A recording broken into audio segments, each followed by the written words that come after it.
લોકલાડીલા શ્રી જયંતિલાલ ભાનુશાળીની જે કથિત હત્યા થયેલ છે એની સંપૂર્ણ અને સાચી ન્યાયિક તપાસ થાય એના માટે આવેદનપત્ર આપવા રેલી સ્વરૂપે આયોજન કરેલ છે અને અત્યારે કલેક્ટરશ્રીને આવેદનપત્ર આપેલ છે.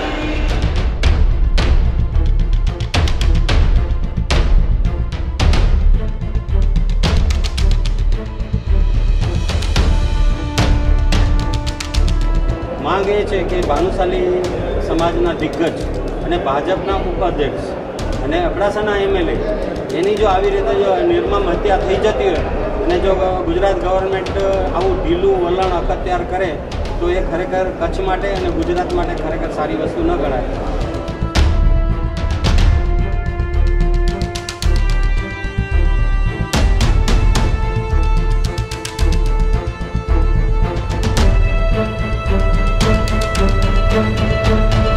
ભાનુશાલીના સમાજના પ્રમુખ તરીકે આજે રેલી કાઢવાનું આયોજન બધા જ સમાજો અમારી જોડે છે.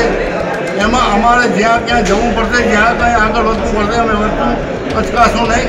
એટલું જ મારે કેવું છે કે આજે માથાકૂટનું હોતું પણ નથી.